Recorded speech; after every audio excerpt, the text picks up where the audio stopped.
Mainak? So, hello, am I audible? Yes, you are. Yeah, hi. Hi. How are you I doing? guess I'm early today. What was Guess that? I'm early today. Yeah, I don't know if people will already show up. They'll come in a Yeah. couple minutes. Yeah, I'm doing great. If you ask, yeah, I'm doing great. And I'm sure you're doing good too. Yeah, not too bad. Yeah, so I see you've been very busy this week with your GSoC work. Yeah, I was sort of busy, yes. Okay. Yeah, why don't we start with a review? I saw some things in the Slack. So, however you want to present it. Yeah, so should I go ahead and present to you now? Yeah. Let's wait for a couple of minutes maybe, or Yeah, whatever you say. Yeah, you can go ahead now. Share your screen and we'll...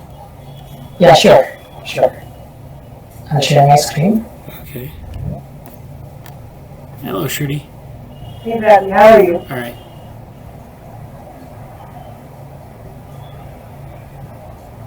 Yeah, so can you see my screen? Yes.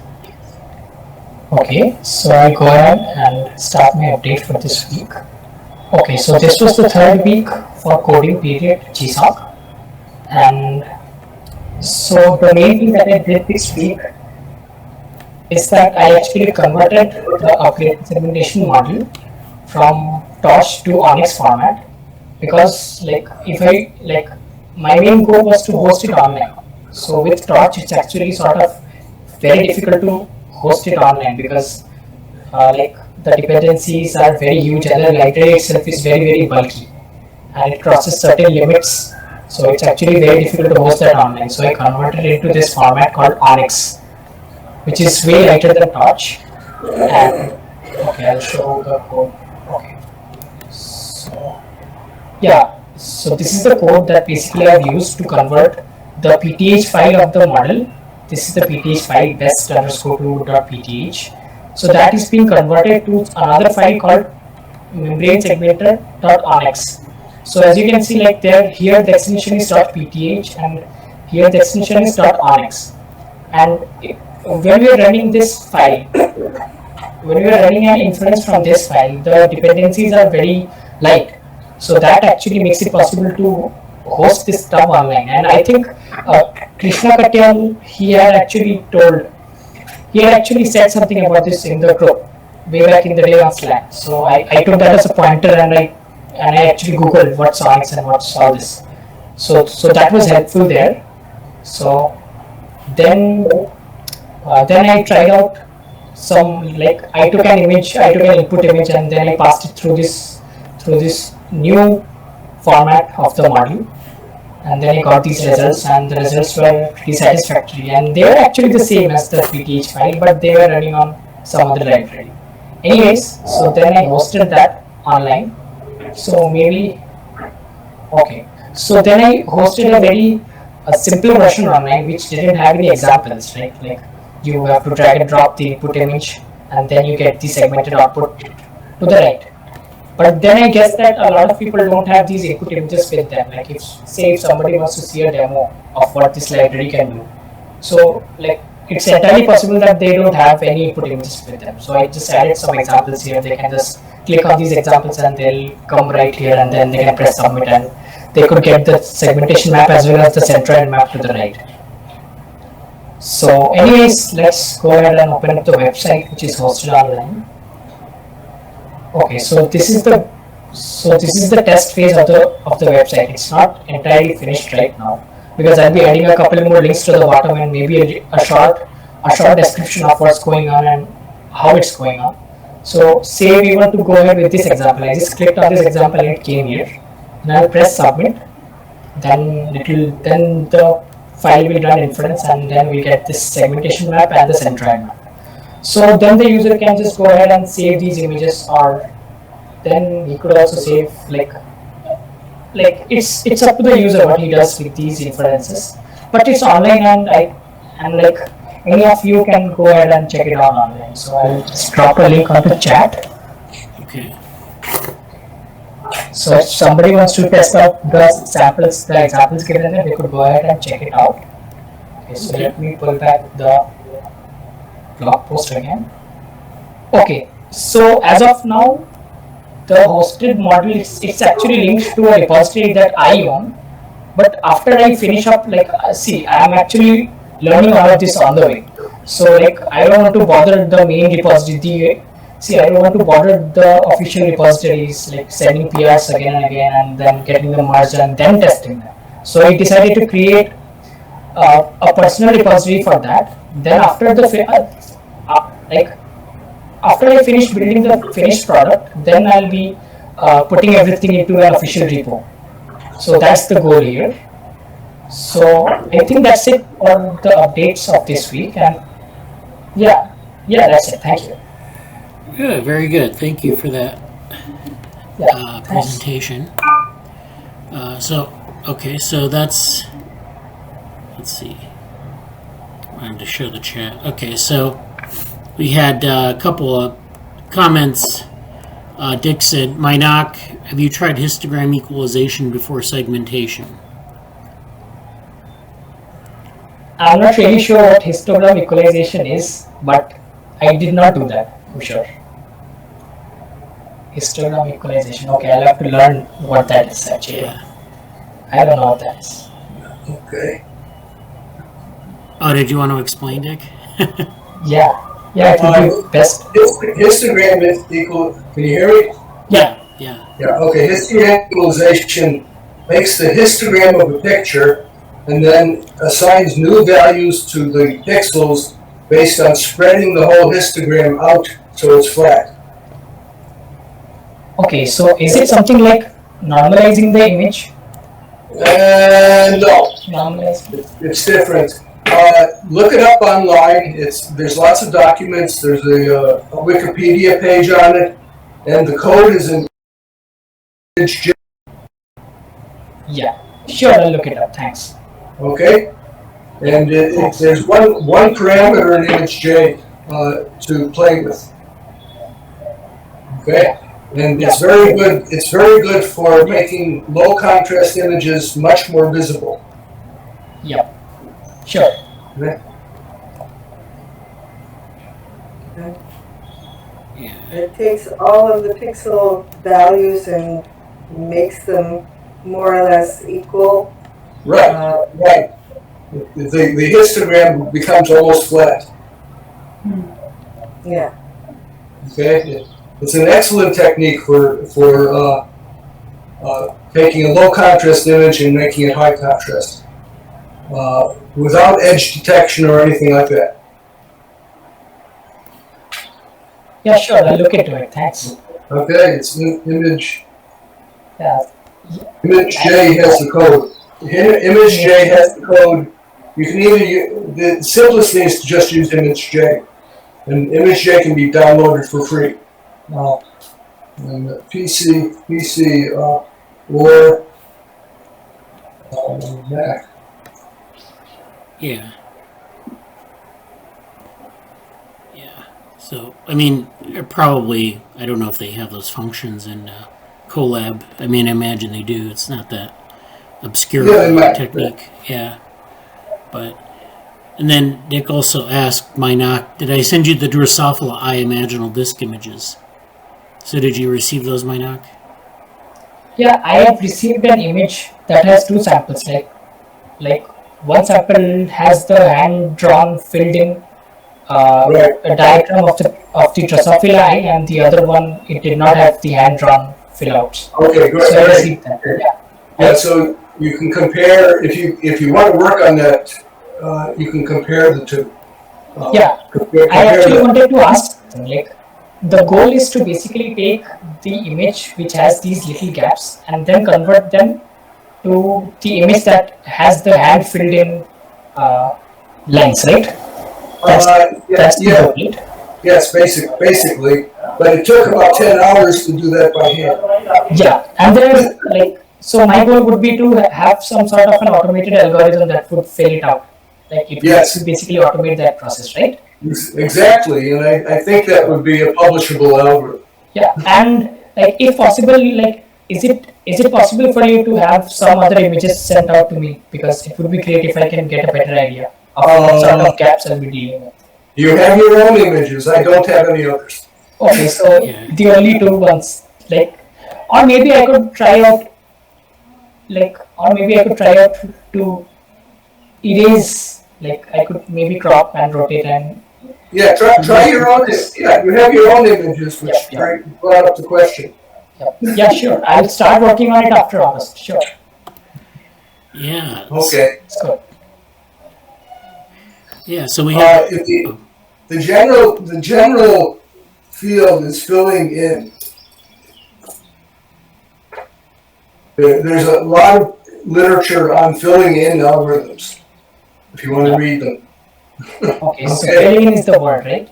Sure. Yes. Okay. Yes, but in general, it's for a picture that has a hole in it. Yeah. Okay. Okay. Okay. I mean, we have that too. Oh boy, what is it called? In human vision, there's actually a part of the image which you can't see anything, but the brain fills it in. Okay. Bradley, can I send a file?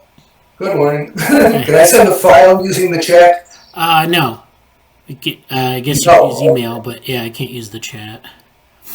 Oh, okay. I'll send you. I'll use email and send you. I found a PDF of McGrew's unpublished book. Okay. Wow. Good. Okay. Yeah. So I'd like you to look at it and see what you think of it and whether or not we should finish it. Okay. Yeah, I'll take a look. Okay. Anybody else want to look at it? If you do, put your email in the chat. Yeah. So yeah, I think it was Shruti and Krishna weren't here last week, but we talked about Steve McGrew, who used to be a member of the group, and he died. And then he had this unpublished work that he did before he died. That was the book that Dick has, and I guess it was on evolution. Is it or? The title is Eye of Nature. Okay.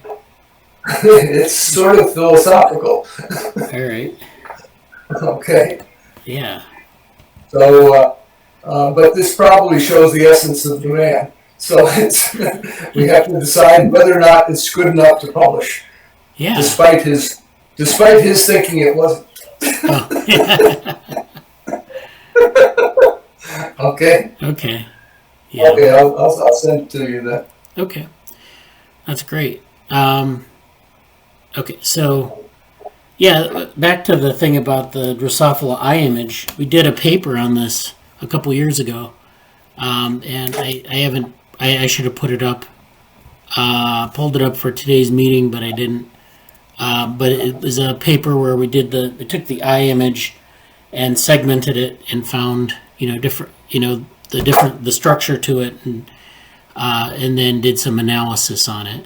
So there's a lot of data in these images. They're pretty high resolution images because you're drawing them.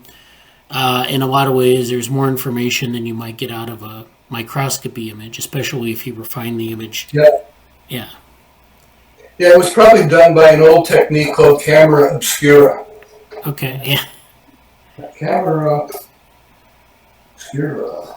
Yeah, I put it in the chat. All right. Camera obscura, you look through a microscope, but you see two images, the microscope image and a piece of paper. And then you draw on the paper what you see in the image. Okay? And that way you can accommodate the focus, you can put in only what the details you think are interesting, etc. Okay, and you can also move the microscope around and move the paper around so they coincide. Okay, so it's a very old technique. It probably dates before there were cameras. I imagine that's why they were doing it. Yeah.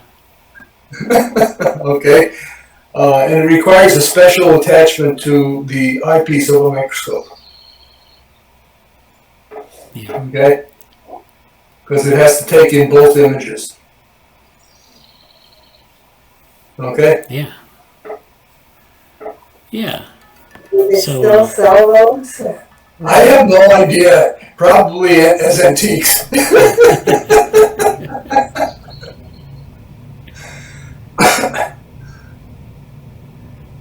Yeah. So. Yeah, there ought to be a web page on it or something. I don't know. Yeah. Yeah. Probably. So Mainak put his links in for his Heroku. I don't know how you pronounce that, Heroku app that he's using for the testing for this. So Mainak, I had a question about that. So when you upload an image to this site, it actually gives you like the different options for output. Or I saw a couple images that came up on the right hand side of the uploaded image. Yeah. So I actually decided to go with the option that basically it gives out both the outputs, the segmentation map as well as the centroid map. So like it really does not depend, like there's really no selection here. I actually thought of going with that first, but it was way more tricky than I thought. But then I decided to go with the simple approach that the user will upload an input image and then you will get the segmentation map as well as the centroid map too. So that's simpler, I guess. Okay. And it's actually like the time difference is nominal. Like there's really no time difference there. The computational difference is also like it's not at all heavy. So I decided to just have both there. Then it's up to the user to whichever one he wants to use. And later on, maybe I'll have an option to upload a folder directly, which will contain the input images, maybe 100 images or 1,000 images, let's say. And then the machine would compute, and then you will be able to download another folder which would contain the segmentation maps and the centroid maps. So I guess that would be a better way to process images in bulk. So that's another goal of mine. I'll look into it later on. Right. Yeah. Well, this is a good start. I think that's Yeah. great. Yeah. Yeah. And like, well, we had 2 years ago we had Vinay Varma, who was a GSoC student, and he did this. He did a Heroku app where he did, did an algorithm. He implemented an algorithm, and we had an interface for it. Yeah. But that was, always ways to improve upon it. And the way it takes in data, because you have, it's also, I guess these online ones, you can upload a bunch of data, and I don't know if there's like a serving limit for it or not, but like, how many can you upload maximum? Yeah, there has to be a limit. Yeah, there has to be a limit, but I'm not sure what the limit is. But as of now, like for single images, it works flawlessly. But I'll try out the upper limit. Like, at least I'll go with 1,000 images and see what happens. Yeah. Because there has to be a bandwidth limit or a memory limit of some sort that they have placed. Because otherwise people could exploit that. So that's there. Yeah. Plus it's free, so that's another concern. So I guess we are lucky that we have such services for free. Yeah. Yeah, that was the reason why we were using Heroku app like 2 years ago. And it actually, it actually takes a couple of, like, not a couple minutes, maybe 20 seconds to boot up. Like after one loads the website, it takes 20 seconds to boot. And then after it's on, like after the website has loaded basically, then anybody could, then it's flawless, then it works flawlessly, then it works just perfect. So that's one downside of it, like it takes a bit of time to start, that's all. Yeah. Yeah, that's good. Well, thank you. And you have your blog post here in the chat as well for week 3, your update. And then Dick posted some things about camera obscura, so we have a Wikipedia article on camera obscura, and then a Wikipedia article on filling in algorithms, which are, I guess they do a pretty good job of describing the basic aspects of it. And so then you could take that and I know people, like, there are ways to implement these, so, the Wikipedia page doesn't necessarily have every option, but you can find a way to do it. So good. Well, thanks for your update again, Mainak. I wanted to give you an update on the Network Neuroscience satellite. So I submitted the poster that we had. So Mainak and Krishna were on there, as well as Mayuk and Jesse and myself. And so we submitted that, and they already have up the website. So let me show you the website that they have now. So the first thing is that they have this, this one. So this is the Network Neuroscience satellite. So this is for the Networks conference. And they have this thing where you can join like if you're joining the website, you can register here with your GitHub account, and you can join this network of collaborators. And so they have this thing that renders, if you're signed in, which I'm not, I'm right here, and this is, I just happen to find myself. So they list people's specialties, so I can look like one link away from myself and find people who do similar things. So, you can look around the neighborhood or the module of the network for people who do the similar things to you, or you can find people who are doing other types of things. So this is, and I don't know why it's not coming up, but there's another network for the actual workshop, and I don't think this is, or the satellite session, I don't think this is the same network. But if you log in, you can join this network. The other thing I wanted to show was this is the poster wall, is what they call it. And so this is where all the posters are located. So this is, let me grab the link and I'll put it in the chat if you want to look at it. So there are all these posters on what they call Network Neuroscience. So, you have like brain networks derived from different imaging data sets, like this one here. This is human brains, where they're looking at networks within the brain using neurons, or using what they call voxels, or they image the brain and they find like three-dimensional cubes called voxels, and they use those as the criterion for a single data point, and then they find the adjacency matrix. So you do like these pairwise comparisons, and then you find the ones that are strong, with above a threshold of strength, and then those are your connections. And then you can generate maps like this, where you can show the connections, you can show the different data coming out of those networks. Have things called rich club nodes, which we have in C. elegans, which are nodes that are highly connected. In other words, you have nodes that have a lot of connections to other nodes relative to the rest of the network.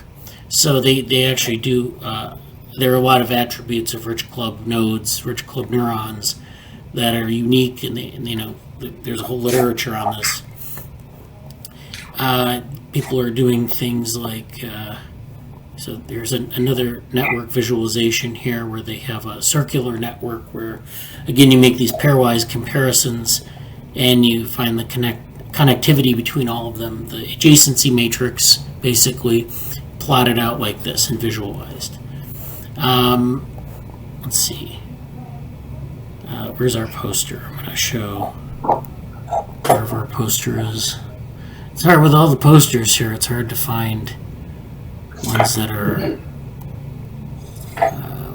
there's stuff on neurodegeneration, so there's a lot of stuff on like different types of cognition, different things to study in cognition, not just building the networks themselves. Then they have more theoretical posters, a statistical perspective on edge-centric functional connectivity. They have, let me see if I can find ours though.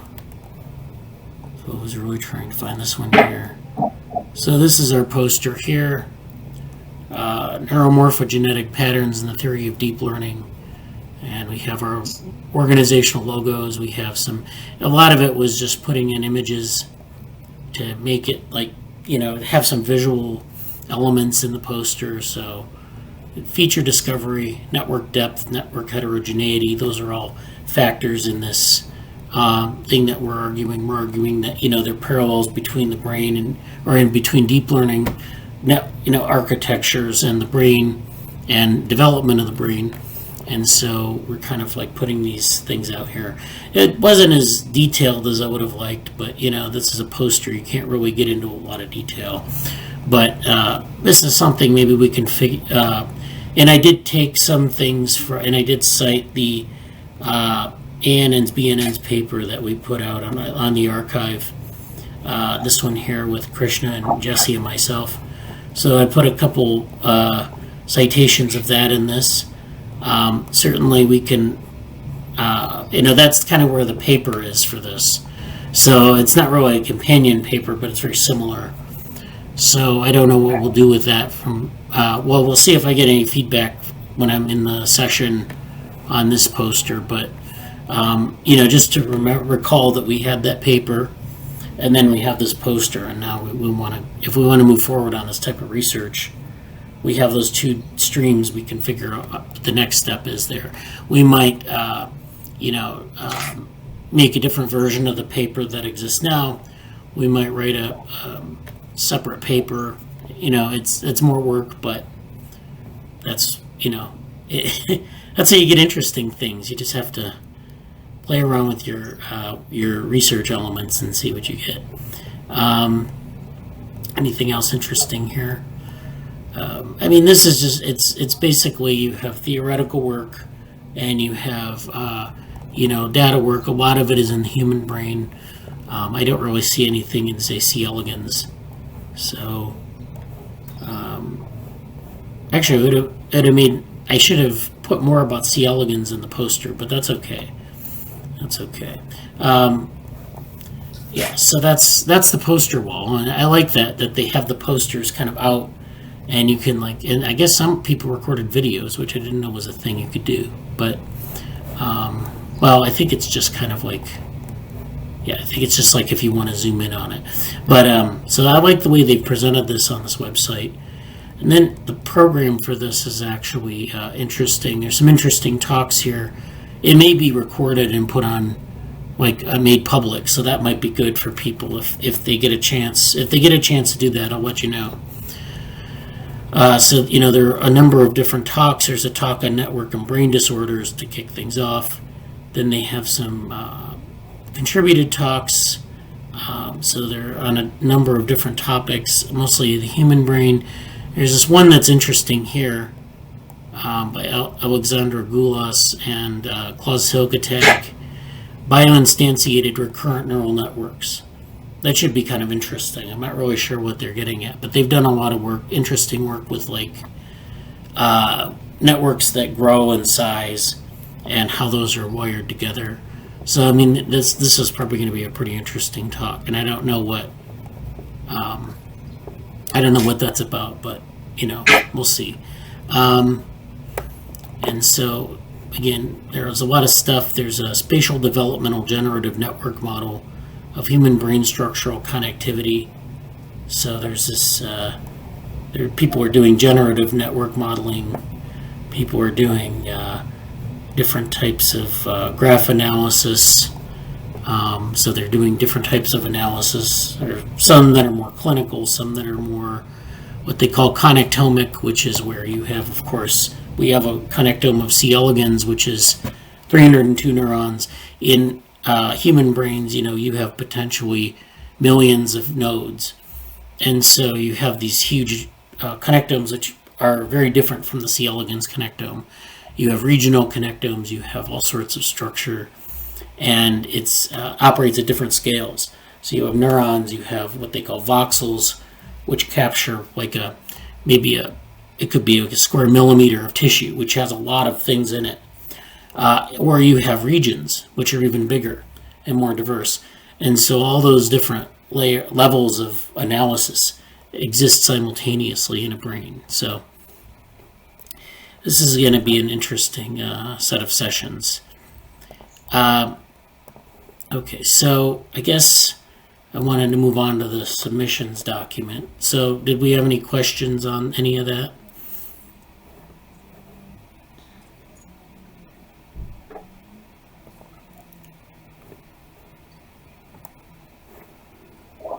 Nothing from my side. Oh, okay.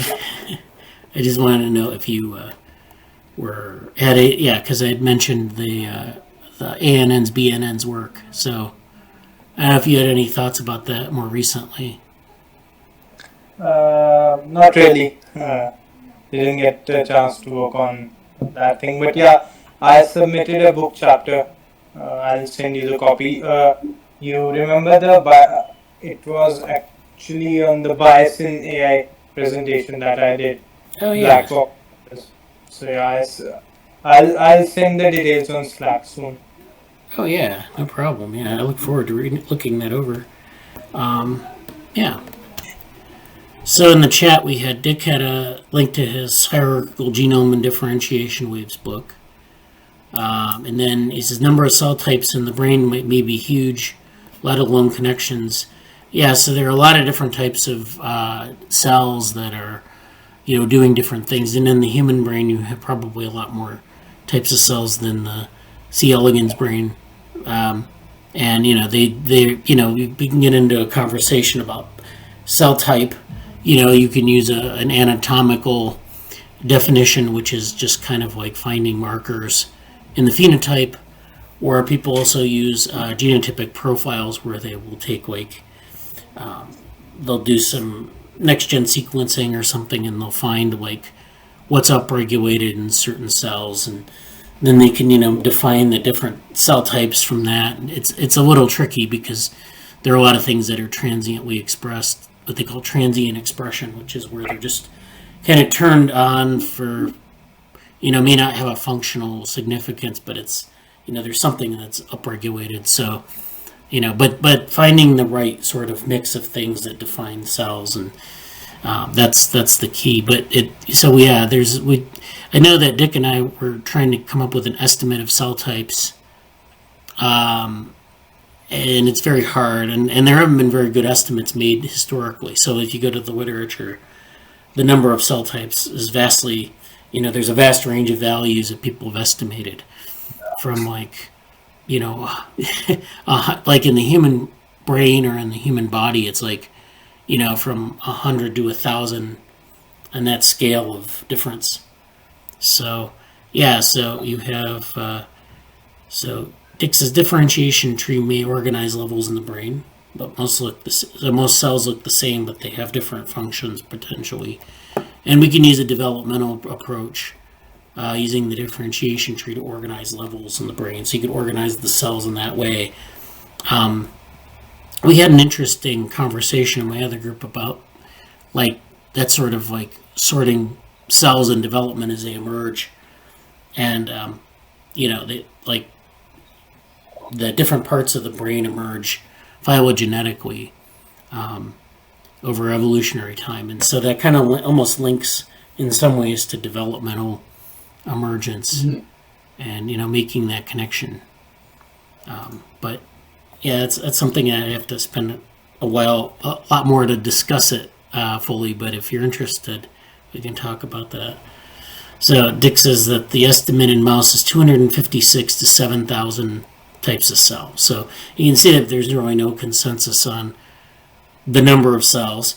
It's a pretty wide range, but that's because people are using different techniques, and a lot of the techniques rest on it looks this way or it looks that way, or there's some marker that's expressed. So there's a lot of work there that could be done. I think with deep learning and machine learning might help with that, but that's something that I think people are doing it. I just don't know how successful they've been.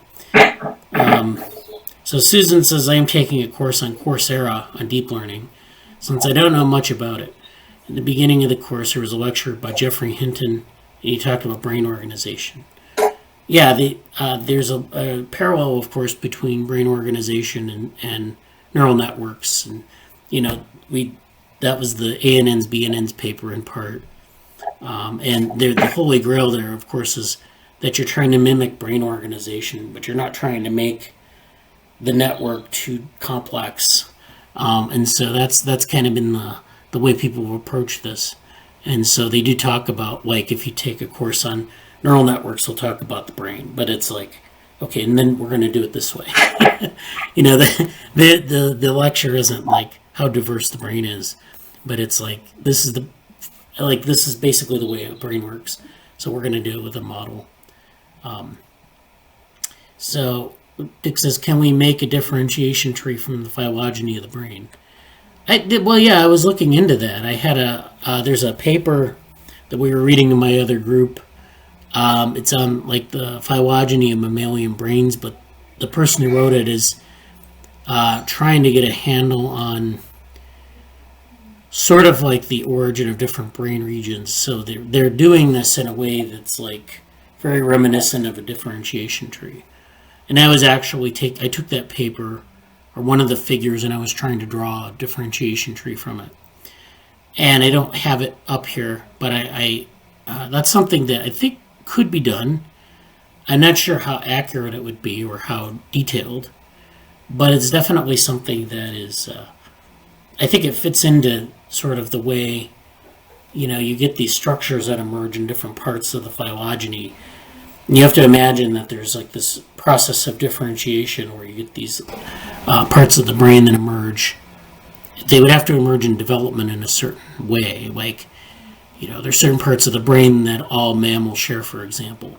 And you'd imagine those would be developmentally sort of early. And then there are other parts of the brain, like, in birds, there's something called a pallium that's enlarged. And of course, in mammals, you have a cortex that's enlarged. And then you have different size differences across species. So you imagine in development, those things those tissues are differentiating, and then you have, growth, size regulation of those areas. So there's a way to draw that out. That would be quite interesting. So Krishna says, Susan, if you need any help, feel free to contact me. Susan said, thank you. He has a book on genetics and machine learning. If someone needs an email, so if you're interested in that topic, okay. Put differentiation tree of brain via phylogeny and paper on wish list. I'll write it down. That's what we'll get to next year, actually. And I'll put that on the list. And then Susan says, I don't know if you have your email. And then, so Krishna, I guess you could put your email or they could put their emails in the chat and Krishna can send it to you. All right. I'm going to talk now about, we'll go to the submissions document. So again, there's a submissions document, as we've seen many times before. We have a lot of things, these things are completed, but there are a couple things we need to kind of think about. So let's see. There was a poster that was presented at the International C. elegans Conference, this one number 8. So I got Portig Gleason, who actually presented it. He's a senior contributor in OpenWorm. And he told us that it went well, that there were a lot of different people coming up to the booth, the virtual booth, and asking about OpenWorm and the state of the project. And there are a couple of people interested in DevoWorm, because there was a DevoWorm section on the poster, so we saw a couple weeks ago. And so that's going to be, that was a pretty successful thing to put out. And so I don't know if Porg's going to put it up in the public domain, but I think it'll be recycled definitely for another conference. I know that there have been we've had a DevoWorm poster in the past where it's just been kind of the DevoWorm group, like different things about actually I presented a poster on that in 2015 to the C. elegans conference, so that still exists. It needs to be updated if we want to have a newer version of it, but it's still there. So that was successful. Then there's this number 20 mathematics of DevoWorm. So that's this putative addition to the worm book. And so this is this is right now it exists kind of as like a poster or a large document that has a number of different sort of diagrams with equations next to it. So it's like you have, like the fundamental equations of DevoWorm or of computational worm development. We could call it that. And so we have those. And so we're still working on this, maybe soliciting different fundamental data structures or equations that we can put in. And then we want to write up like a short chapter on this or something. It could also be useful as a poster. I don't see why not. But we'll work on this in the near future. I haven't touched it in a while, but if people have suggestions on what we could add to it, and I think we had a couple weeks ago that need to be added. But adding those in would be good, and then shaping it into something that's more presentable than what we have now. We have these papers on the test of Williamson symbiosis, which is this project that involves bioinformatics. If you're interested in genomics, that might be something you'd want to be involved with. We have these molecular level simulations, diatom motion jerkiness. This is this RAFE project. We also have the diatom movement smoother jerky. This is predicting motion from images. We have the quantitative comparison of Archean-shaped droplets. This, of course, this TopoNets session is coming up this week as well, so I'll get some feedback from that. Then we can also have, maybe next week, have a conversation about this, how this might be done. And then we talked about this book by Steve McGrew. Let me see if I can write down the title of it. Was it Eye of Nature? Yeah, so let me write that in here. All right, so that's, we'll review that paper, and we'll figure out what to do with that. I mean, we could publish it. I guess you could publish it on something like, Amazon has a way to publish things, but there are also ways to publish it as a series of chapters, perhaps. I don't know. That's something that is, there are different ways to do that. We can talk about it. I'll take a look at it and see what I think about what we should do. Then 30 is this differentiation tree of the brain.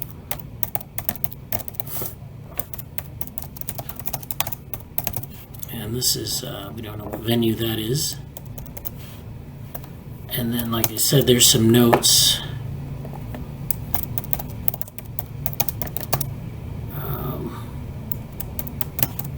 And this is an internal note to myself, but I have some things that I've been working on. So yeah, and then there's this article that I don't have the citation for right now, but this is the article. This guy Paul Cizek, he has this article where he's worked out this phylogeny of the brain in this way that would lend itself, I think, to a differentiation tree. So that's good.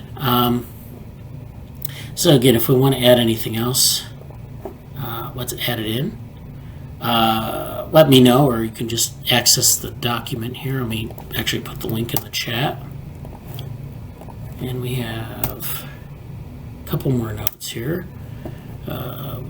Dick says, I have a Brazilian geneticist possibly interested in the Williamson problem. I think I saw some emails on that. You forwarded them to me, so yeah, that would be great. Maybe we can get them in touch, or we can talk about this more. So this would be the Williamson symbiosis. Let me see if I can add in a note here. All right, so that's good. So good. It's all coming along nicely. Any questions before we move on? Any comments?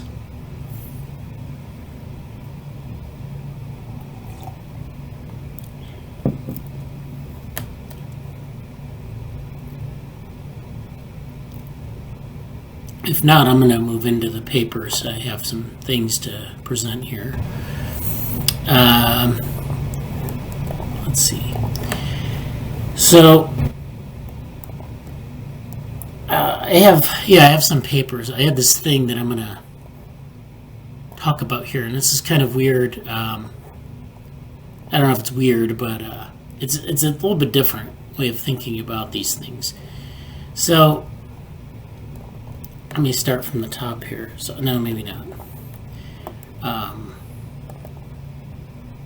Okay, yeah, let's start from here. So there's this topic that I got interested in. It was this weekend. It's called Differential Growth Generativity. And so this is going to be like, I'm going to show you some pictures or some points about like development and how that works. And then I'm going to show you some graphic, I guess you could call it graphical art or something that starts to replicate this stuff. So the first thing is that you have, this is in response to an article, and they talk about, this is a journal, it's a journal account where they talk about these articles that they're reviewing. So it turns out that mechanical instabilities may play an important role in creating surface convulsions. So they're talking right now about pattern formation in the brain. So there's this paper where they're looking at like the human cortex, which is wrinkled, and it has these things called convolutions. And so the question is, how do you get these convolutions? And so there's this, what they're doing here is they're showing in development how you get these two layers, one on top of the other, and then there's no growth on the bottom layer relative to the top layer, which is growing. And so as the top layer grows, compared to no growth in the bottom layer, it kind of scrunches up the bottom layer with the top layer, and it forms these waves, which then ultimately become these folds and what they call surface convulsions. So the convulsion is like a deep fold that's, not like a wave like this, but it folds inward like this. There are a lot of, what they call deep folds where it's like, you pull something, you fold it and the fold's like more than a couple inches deep. Well, in this case, it would be like millimeters. But if you took like something like a piece of paper or some other thing in your hands and you did this, you could replicate this. So you get these deep folds, which, sort of deform these waves and they become these, what they call convulsions. So that's basically what they're proposing as the mechanism. In particular, differential growth of the cortex is thought to drive a wrinkling instability. So this is a physical process that's like an instability, like we think of in Turing instabilities and things like that in chemical morphogenesis, as demonstrated both in silico and what they call in jello, which I guess is where they build a model of a physical model of the brain. So then what about the finer structure of our body? The orientational ordering of feathers is crucial for flight in birds. So this is the bird wing where the feathers are oriented in a certain way. And orientation of hair cells in your ear, so this is a microscopy image of that, is important for hearing. This requires breaking rotational symmetry uniformly across large tissues. So there's this rotational symmetry breaking that occurs in tissues that is symmetry breaking in the orientation of these things. So you also have two other processes. So how do cells align themselves over large distances? Short-range interactions between proteins on the cell membrane are capable of driving long-range order. Just like in what they call a 2D Ising model, which is a physical model. I don't know if you've ever heard of a spin glass model, but it's similar. It's a network where you have the nodes of different states, and they have, they're aligned in different ways. So there's an alignment problem in a network. And so in this case, they're showing this on a lattice. This phenomenon is called planar cell polarity, where cells align themselves over large distances. And this is something you could simulate in a cellular automata, where you're trying to get them, you have different states of these cells and you're trying to align them into a certain set of states that are aligned. So, you can think of this arrow as shifting its state in different orientations, and you want to make sure that at some point all of these cells are oriented to the right. And this involves a lot of interactions and alignment on the part of individual cells and synchronization. So you have this model. And then lastly, tissues can break translational symmetry via spontaneous interactions between chemical morphogens. So this is the classic Turing chemical morphogenesis. So Turing models dating back to 1952 offer potential explanations for stripes, spots, and labyrinthine textures in skin. So this is a pufferfish skin where you see this sort of labyrinthine texture that results from this chemical morphogenesis. These are molecules that are interacting, and they're forming these stripes, these differential points on the surface that are different colors. Now, I want you to keep that all in mind when I show you the next part. So there's this, let's see if this works. This is an animated GIF, so it's going to take a while to load. So people have done this with like pens and plotter ink.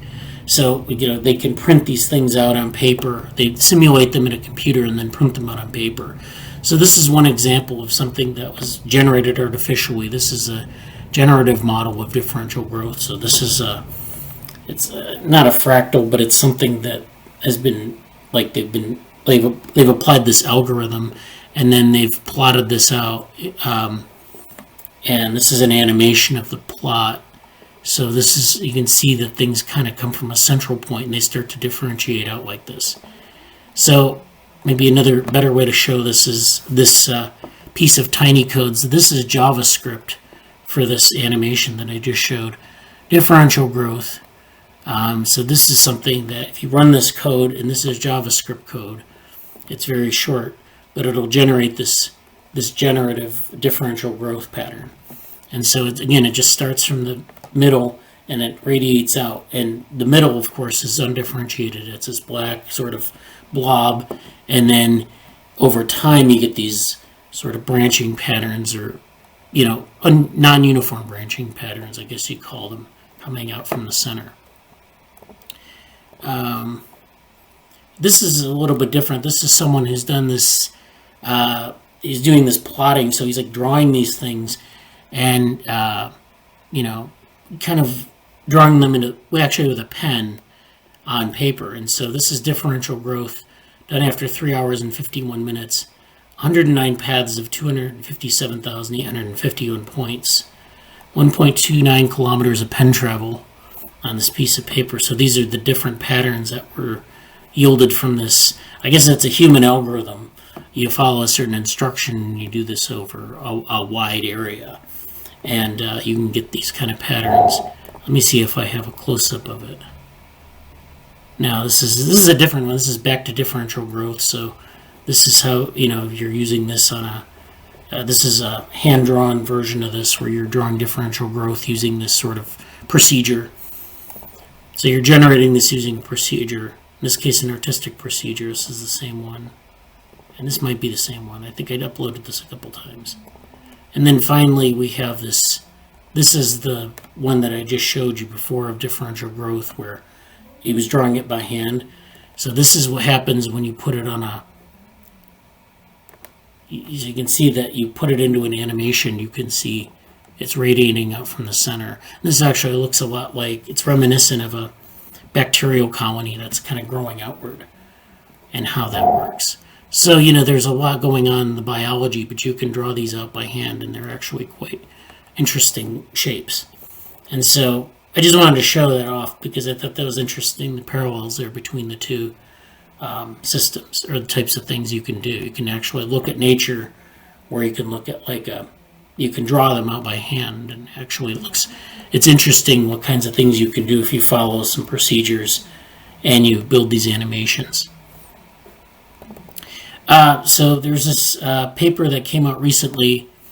It's on what happens in the brain, in the neonatal mouse brain, not with respect to neurons, but with respect to capillary networks. And so this relates somewhat to differential growth, but this is about capillary networks growing.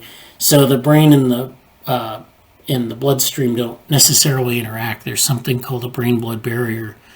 But nevertheless, that tissue needs blood to perfuse through the structure in order for the brain to operate properly, because the brain generates a lot of heat. It consumes a lot of glucose, and so you need to have a blood system or a circulatory system that deals with it, at least have some indirect interactions with the brain itself. So the abstract reads, capillary networks are essential for distribution of blood flow through the brain and numerous other homeostatic functions. So this is regulation of the operation of the brain, including neurovascular signal conduction and blood-brain barrier integrity. Accordingly, the impairment of capillary architecture and function lies at the root of many brain diseases. So if you don't have proper capillary architecture, that could be due to some mutation, it could be due to like some sort of, if you have a stroke, for example, you can have damage to some of these capillaries. It could be, it could have an effect on how the brain operates. Visualizing how brain capillary networks develop in vivo may reveal innate programs for cerebral vascular growth and repair. So these vascular networks are also important in brain repair as well, and enabling that. Here we use longitudinal 2-photon imaging through non-invasive thin skull windows, and these are in mice, to study a burst of angiogenic activity during cerebrovascular development in mouse neonates. So these are mouse, I guess they're newborn mice that they're doing this study on. They're looking at angiogenic activity. They're using an imaging set of imaging techniques, and they're able to look at the development of this. We find that angiogenesis leading to the formation of capillary networks originated exclusively from cortical ascending venules, which is a part of the anatomy. 2 angiogenic sprouting activities were observed. The first are early long-range sprouts that directly connected venules to upstream arteriolar input, establishing the backbone of the capillary bed, and 2 short-range sprouts that contributed to expansion of anastomotic activity within the capillary bed. All nascent sprouts were prefabricated with an intact endothelial lumen and pericyte coverage, ensuring their immediate perfusion and stability upon connection to their target vessels. The bulk of this capillary expansion spanned only 2 to 3 days of development and contributed to an increase of blood flow during a critical period in cortical development. So this development, you have 2 different types of activities. You have these early long-range sprouts and then these short-range sprouts. So you have 2 different types of sort of modes of activity. And then you have this activity being restricted in time to only a couple days. And this is contributing to an increase of blood flow during a very short window of cortical development, which they call a critical period. And so this is a time, perhaps, when the brain is acquiring information. But this is the idea. I think it's interesting that you have these capillary networks, and they're sort of analogous to brain networks, as we talked about before. So these things also form networks, and the networks have critical components to them. They have central components, but they also operate at certain points in time. So here's some images. Here's the imaging platform that they're using. They're imaging. There's the mouse. I don't know if you can see it in here. Let me see if I can zoom in on it. Okay. So here's the mouse here. Here's the mouse brain. And here's the imaging technique. So they put the mouse down on this heat pad and they image at the top of the brain. And they're able to fix this rig to the mouse. And they're able to look at these this vasculature here. The cerebrovascular development in the mouse, you have these different phases. So you have the formation, which is embryonic, and then the mouse is born, and that's the neonatal period where there's expansion of the cerebrovascular system. And this actually, in mammalian brains, is very similar to the sort of where you get a lot of connections forming in the embryo, and in later embryonic development and before birth, and then once there's birth, there's this neonatal period where there's actually pruning of connections in the brain. So maybe those two things are related in some way. And of course, this is the neonatal period where they did the imaging. It was P7 through P12. So this is right up to the point where the pups open their eyes. So this is a very early point in development. And of course, before they open their eyes, they're not using their eyes. So that's another interesting sort of connection there. Then there's this refinement stabilization period, which is adolescence and adult. And this is where this network is sort of expands, but then it sort of matures, and then after it's matured, there's this refinement and stabilization. And this happens in both adolescence and adulthood. So here's an example of the networks. You have this non-flowing capillary versus a flowing capillary. You have these capillary junctions, and then you have connected versus non-connected. So you can see that the flowing actually helps connectivity in the network.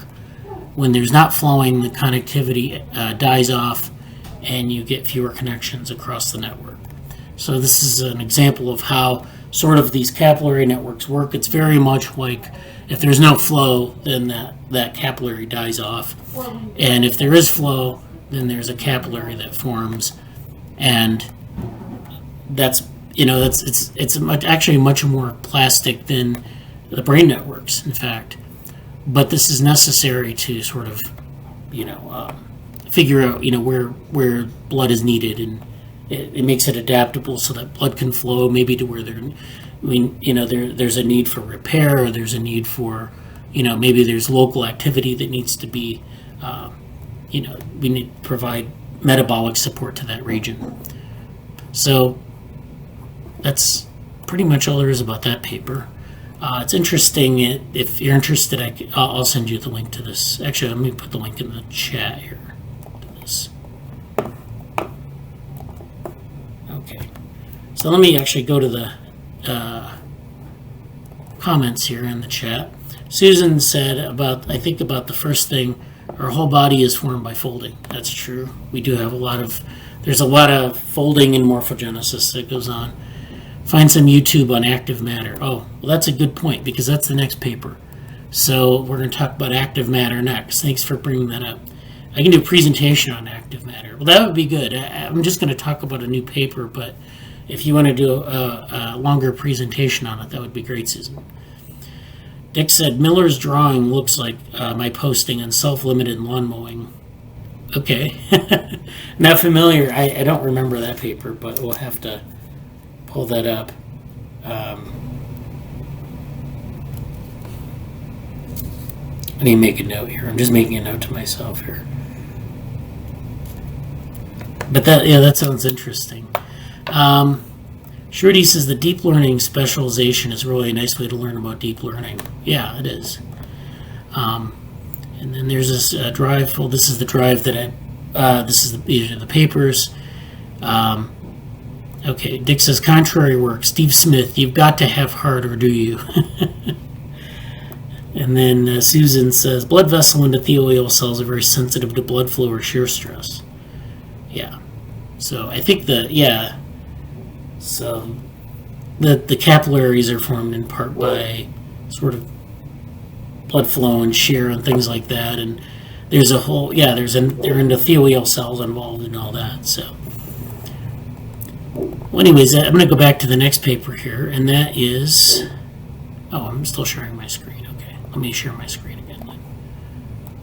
All right, so the next paper I'm going to talk about is this rise of intelligent matter. And so this is about soft materials and soft matter, as they mentioned, or Susan mentioned in her comment. And this is an interesting take on it. This is about intelligent matter. So what is intelligent matter? So artificial intelligence is accelerating the development of unconventional computing paradigms. So there's this whole area called unconventional computing, and it involves things like slime molds and other types of maybe natural systems. There are all sorts of ways that people have approached unconventional computing, but this, I think, is one of them. And so some of these paradigms have been inspired by the abilities and energy efficiency of the brain. The human brain excels especially in computationally intensive cognitive tasks, such as pattern recognition and classification. A long-term goal is decentralized neuromorphic computing, relying on a network of distributed cores to mimic the massive parallelism of the brain, thus rigorously following a nature-inspired approach to information processing. The gradual transformation of interconnected computing blocks into continuous computing tissue. So these are like these nodes, these decentralized nodes are being transformed into continuous computing tissue, which I assume is like going from like neurons to like a tissue in the brain. That would be an analogy. The development of advanced forms of matter exhibiting basic features of intelligence can be envisioned, able to learn and process information in a delocalized manner. So there's this decentralized aspect where you don't have like a hierarchy, or it's not fully reliant on like centralized nodes. Such intelligent matter would interact with the environment by receiving and responding to external stimuli, while internally adapting structure to enable the distribution and storage as memory. So there's this, ability to store information and retrieve it of information. We review progress towards implementations of intelligent matter using molecular systems, soft materials or solid state materials with respect to applications in soft robotics, the development of adaptive artificial skins, and distributed neuromorphic computing. So this is quite the paper. This is, I think, a Nature review or something. Yeah, it's in Nature actually. So they get into this paradigm of intelligent matter. So for the design of intelligent matter, inspiration from nature is beneficial. Bottom-up assembly is nature's way of achieving material properties that outperform properties of their individual constituent units. And so you can use this bottom-up approach, which is, some people call it emergent. Some people, refer to it as opposed to top-down, which is like having a blueprint and designing things. You can use bottom-up assembly, which takes advantage of self-organization and, doing it that way. Letting nature sort of organize it for you, basically. So if you've read anything in the artificial life literature, that's one of the advantages of, like, say, an artificial life approach versus an artificial intelligence approach. That, the artificial life approach, you can just, organize behaviors based on the, interactions of agents, rather than saying I'm going to design an algorithm that is going to impose intelligent behavior. You have maybe an algorithm, but it's not as central to the design of the way of manipulating this. So, in artificial matter, a combination of bottom-up and top-down methods enable architectures with a variety of novel characteristics and functionalities. So these are a combination of this sort of top-down method of defining components and a bottom-up method of getting behavior to emerge. So they have these 4 categories of matter that they identify, each of which contain different functional elements depending on their complexity. The most basic group is structural matter without any functional elements. It may be comprised of highly complex but static structures, which, despite having a wide range of functions, cannot change their properties after synthesis. Then at a more advanced level, responsive matter is capable of changing its properties, shape, color, stiffness, in response to an external stimulus such as light or electrical current or force. And then you have this adaptive matter and then this intelligent matter. So it's a matter of, you start off with structural, you move to the responsive, you go to an adaptive framework, and then you go to this intelligent matter. So in structural, you just have the structure. You're in responsive, you're adding an actuator and a sensor, so it's taking in basic information.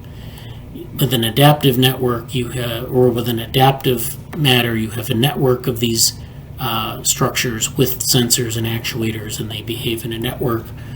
And then intelligent, the intelligent version is the adaptive version, but you're adding memory to it. So you have the sensor, the actuator, you have the structures, they're networked, and then there's some memory component within it. So you can have, something that will recall information from the past. And so that allows you to have this this sort of thing. So there are examples here they give. So this is structural. This is like I guess a set of metal something. They're just static things that are sitting there that are going to be used in the construction of these later structures, or it could be used that way. Then you have this responsive technology. So this is I guess a biomimetic Venus flytrap or something. It's like where you stimulate the center of this artificial flower and it folds up. So you might put some pressure on it or some heat, and it'll contract accordingly. So that's responsive, but that's not adaptive because it just basically is pushing a button. There's no real it can't change its behavior based on its prior interactions or on recent interactions. So that's where the adaptive part comes in. And I'm not sure, this is a microswarm. So this is a swarm of something, I don't know what it is, but this is where it's exhibiting the swarming behavior with respect to some stimulus, and the swarm is adapting in certain ways. And then there's this intelligent behavior that takes that capacity but adds memory, and you get things like an octopus arm. So this is where you have something that can retract and fold around objects and manipulate them. So this is the arm of an octopus with its embedded sensors, actuators, and nervous system represents intelligent matter. And so you need all these four components to do this. So they have, this one was actually nanoparticle assemblies here, this microswarm. So these are nanoparticles. So this can operate on many scales. This can operate on, mechanical scale. That's at the scale of someone's hand, something sitting in their hand. You have the scale of an organism, an octopus. You have microswarms of nanomaterials, and anything in between, I suppose. So they have these key functional elements of intelligent matter. So you have this sensor, this actuator, the network, and the memory, and they operate in this feedback loop so that you can have a coherent system. And then they have molecular materials which you can build based on these principles. So, you can get molecular materials to behave in these ways. And the idea is you want to build like artificial systems like machines or robots, or even things at the nanoscale where you can organize materials in certain ways. So this is an example of where they have a target shape.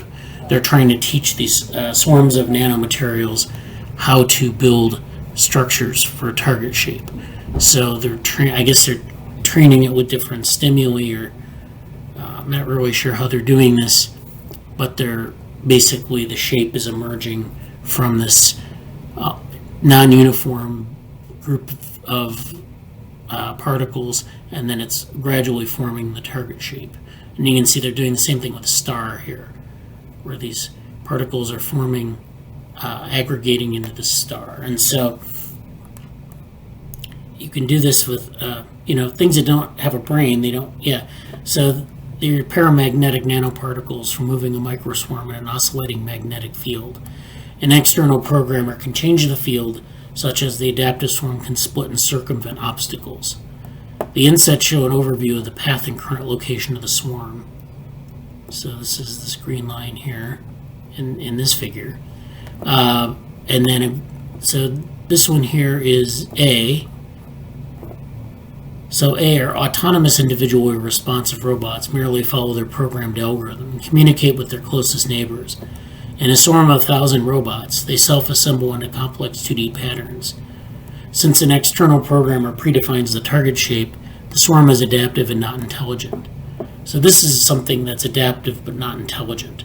But it still forms as, this is something where there's a target shape, and then it's like it eventually adapts to this target shape.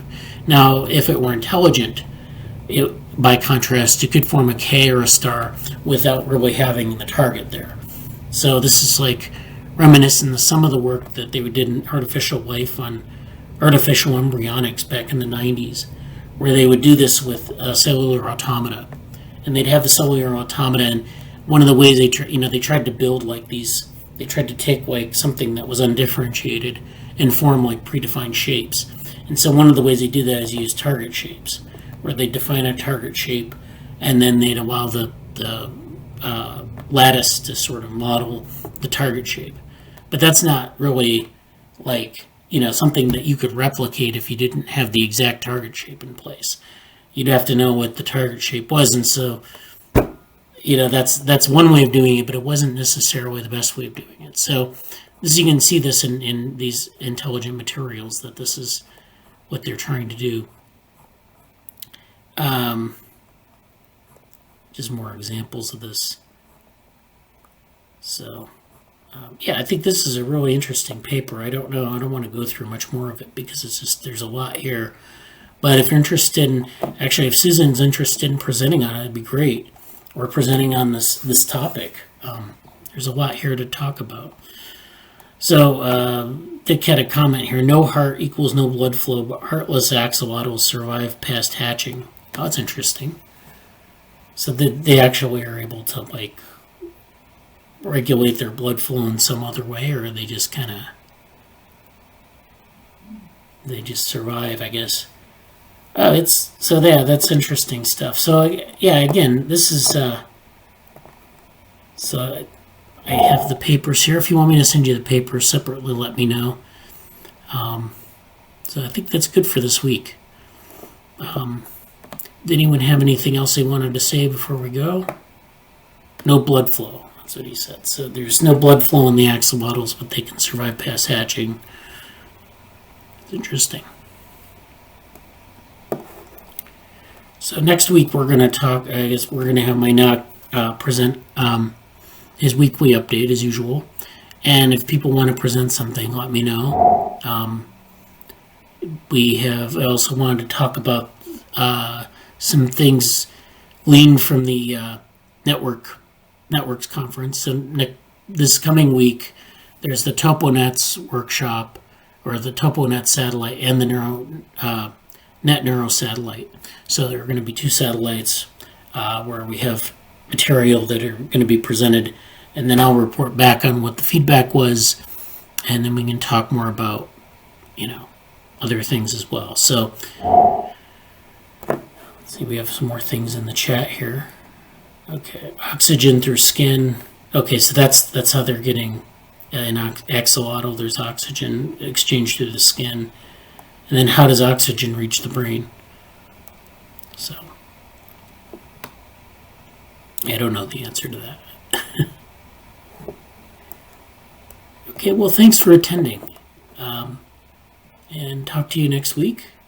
Or see you on Slack if you're on Slack. If you have questions. Yeah. Thank you. Bye. Bye.